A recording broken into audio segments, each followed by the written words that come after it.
When the base prep and primer is done, it's time for the fun but also scary part, to lay down the visible colors and graphics. In this video, I will go through the basics on how you design and go through with your paint job. I will also let you in on what mistakes to avoid, so don't miss out, and we're starting right now.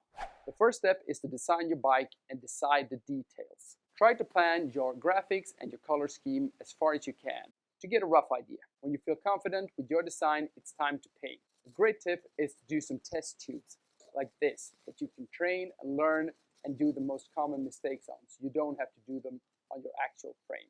Before you start, clean the frame with cleaning alcohol to get rid of dust and grease from fingers and other contaminations. Normally you have a base paint.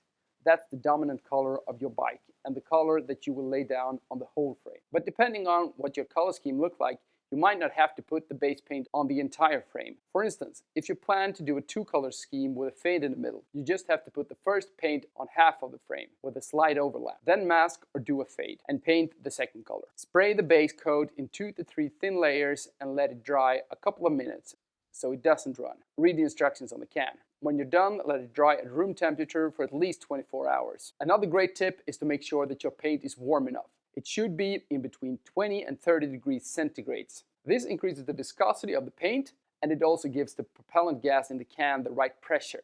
This makes it easier to paint nice and even coats, and you avoid the splatter. If you store your cans in a cool place, you can heat the cans by putting them in a bucket of hot water. Not boiling hot, enough so you can stick a finger down without burning it. When you're done, it's time for the logos and graphics. For this, you need masking and stencils. You do not want to put on stickers, as these will crack and fade. Plus, it looks cheap and unprofessional. You want everything painted on the frame. Stencils can be acquired in a number of different ways. If you have a fairly common bike brand, most logos can be bought online, and sometimes even the model names and graphics are available.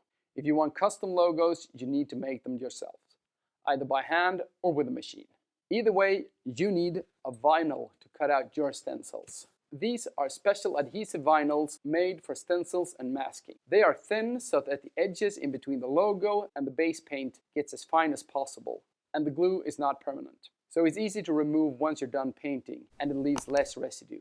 I'll come back to the residue in a moment. To cut by hand, it takes some skill and a sharp blade. I recommend a scalpel like this. Now, this is something that I don't have the patience nor the skill to do, so I'm not going to give any deeper instructions on how you do this. The method is tricky but cheap. With a cutting machine, it's a lot easier, but they cost. I've got a Silhouette Cameo 4 and it costs around $300.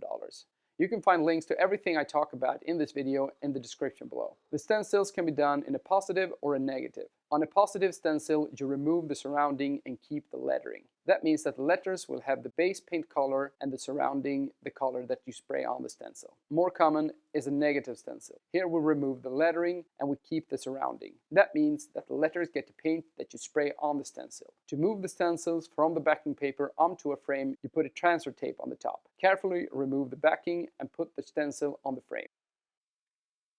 Carefully remove the transfer tape. A trick is to peel off as low as possible to avoid lifting the stencil. This applies to stickers that you have bought as well. Make sure that the stencil is tight against the substrate so the paint don't leak, and keep a sharp edge. For stripes, use a fine line masking tape for the best result. When the stencil's in place, mask the rest of the frame to avoid overspray.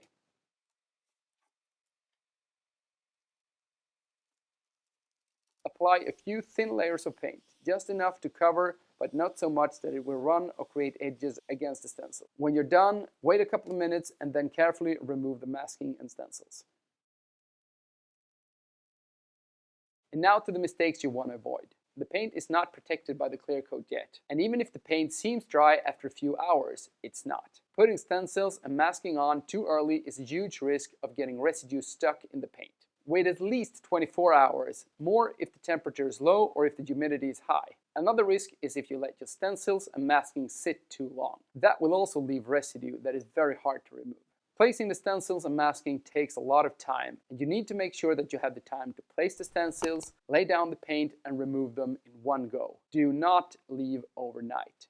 For this example, I put on the stencil after approximately 16 hours and let it sit overnight and then removed it. As you can see, the residue is quite severe and it will show through the clear coat. If you need to work in shorter bursts of time, take one logo at a time. Once the masking and stencils are removed, let the paint dry for at least 24 hours before it's time for the clear coat. And now, everything in this video is a complete waste if you don't do a proper base prep. So make sure you check out this video before you start to apply your paint. And for the clear coat, I will soon make a video on that, and if it's out by the time you see this, you will find it here. Thank you for watching. I'll see you in my next DIY bike project. Cheers!